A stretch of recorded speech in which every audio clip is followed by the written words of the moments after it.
Bonjour à tous, bienvenue à notre méditation quotidienne.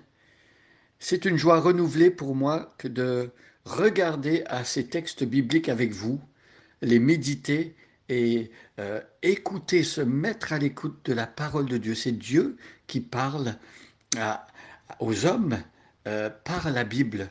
Et aujourd'hui, nous sommes dans le Nouveau Testament. Nous sommes en train de méditer ce chapitre qui parle de l'amour.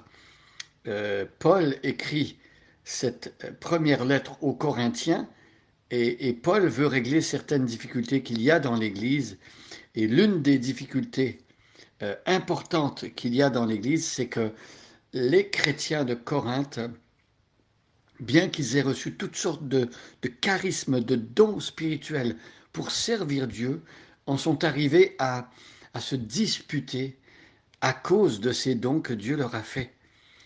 Euh, et donc c'est terrible de penser que Dieu, pour bénir son Église, donne des charismes aux chrétiens et de voir que les chrétiens euh, rivalisent entre eux, ils sont en concurrence entre eux, et au lieu de voir les dons comme quelque chose de complémentaire et d'utile à toute l'Église, eh bien chacun essaie de se faire valoir avec ses dons, se mettre de l'avant, et euh, il n'y a pas d'amour.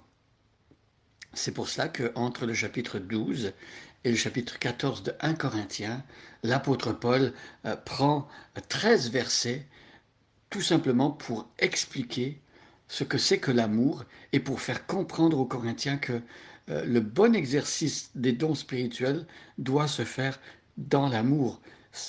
L'exercice des dons spirituels doit être motivé par l'amour, l'amour de Dieu et l'amour du prochain. Je vais donc lire le chapitre 13 en entier et aujourd'hui, nous allons regarder le verset 9 et peut-être le verset 10, puisque les deux versets sont assez courts. On verra comment euh, nous avons de temps pour voir les deux de toute façon. Alors je lis, en effet, si je parlais les langues des hommes et même celles des anges, mais sans avoir l'amour, je ne serais rien de plus qu'une trompette claironnante ou une cymbale bruyante. Si j'avais des prophéties, si je connaissais tous les secrets et si je possédais toute la connaissance, si j'avais même dans toute sa plénitude la foi jusqu'à transporter les montagnes, sans amour, je ne serais rien. L'amour est patient, il est plein de bonté. L'amour, il n'est pas envieux. Il ne cherche pas à se faire valoir. Il ne s'enfle pas d'orgueil. Il ne fait rien d'inconvenant. Il ne cherche pas son propre intérêt. Il ne s'aigrit pas contre les autres. Il ne trame pas le mal. L'injustice l'attriste. La vérité le réjouit en toute occasion. Il pardonne. Il fait confiance. Il espère. Il persévère. L'amour n'aura pas de fin. Les prophéties cesseront, les langues inconnues prendront fin, et la connaissance particulière cessera. Notre connaissance est partielle, et partielles sont nos prophéties. Mais le jour où la perfection apparaîtra, ce qui est partiel cessera. Lorsque j'étais enfant, je parlais comme un enfant, je pensais et je raisonnais en enfant. Une fois devenu homme, je me suis défait de ce qui est propre à l'enfant. Aujourd'hui, certes, nous ne voyons que d'une manière indirecte, comme dans un miroir, alors nous verrons directement. Dans le temps présent, je connais d'une manière partielle, mais alors je connaîtrai comme Dieu me connaît.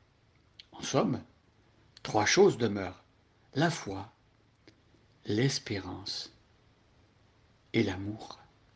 Mais la plus grande d'entre elles, c'est l'amour. Regardons le dernier texte, le dernier verset que nous avions vu hier. Nous avions vu que l'amour n'aura pas de fin. Les prophéties cesseront, les langues inconnues prendront fin, et la connaissance particulière cessera.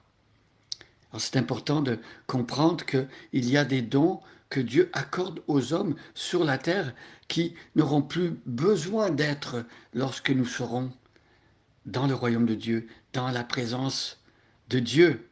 L'amour n'a pas de fin. L'amour va perdurer. Nous allons continuer à aimer lorsque nous serons dans le royaume de Dieu, dans la nouvelle Jérusalem et dans la présence du Seigneur pour toujours. Mais ici, nous avions vu, les prophéties cesseront, les langues inconnues prendront fin et la connaissance particulière cessera. Donc voilà les choses qui sont temporaires. N'accordons pas une importance capitale et suprême à des choses qui doivent disparaître un jour. Et mettons l'accent sur l'amour. Bien sûr, les prophéties, c'est-à-dire parler dans le nom de Dieu actuellement, c'est utile. Des populations entières n'ont pas entendu la parole de Dieu. Et ceux qui parlent dans le nom de Dieu, les prophètes, eh bien, ils sont utiles, ils font connaître la parole de Dieu. Les langues inconnues étaient importantes pour ceux qui voulaient, par exemple, comprendre que c'est Dieu qui intervenait. Ces langues étaient données temporairement également, mais tout cela prendra fin et la connaissance particulière cessera.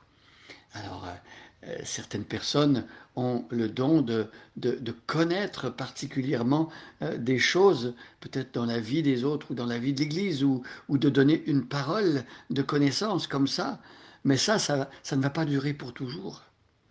Et on a vu au verset 9 que notre connaissance est partielle. Nous ne connaissons pas tout. Euh, Par rapport à la somme de connaissances qu'il y aurait à connaître, nous ne connaissons pas tout le plan de Dieu, notre connaissance est partielle. Et partielles sont nos prophéties, même ceux qui parlent au nom de Dieu ne connaissent pas tout de Dieu, ils ne connaissent pas le plan de Dieu en entier. Voyez? Et cela nous laisse sur une note importante.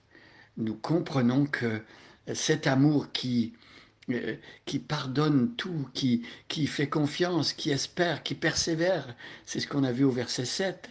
Cet amour qui fait tout cela, eh bien, il est plus grand que, par exemple, des prophéties qui sont temporaires, des langues qui vont prendre fin un jour et une connaissance qui ne durera pas dans l'éternité, connaissance particulière, parce que lorsqu'on sera dans la présence de Dieu, nous allons connaître ce qu'il faut connaître, et chacun de ceux qui participera à la vie éternelle connaîtra tout ce qu'il doit connaître de sa propre vie, du plan de Dieu, et tout cela, Dieu nous le révélera à ce moment-là.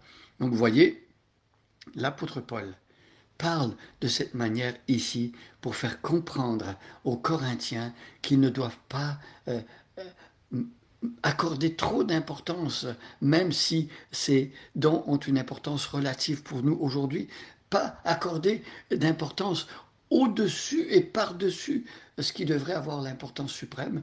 Et l'importance suprême dans le plan de Dieu, c'est l'amour, puisque Jésus lui-même a dit par rapport à la loi que ce qui résume parfaitement la loi, c'est deux choses.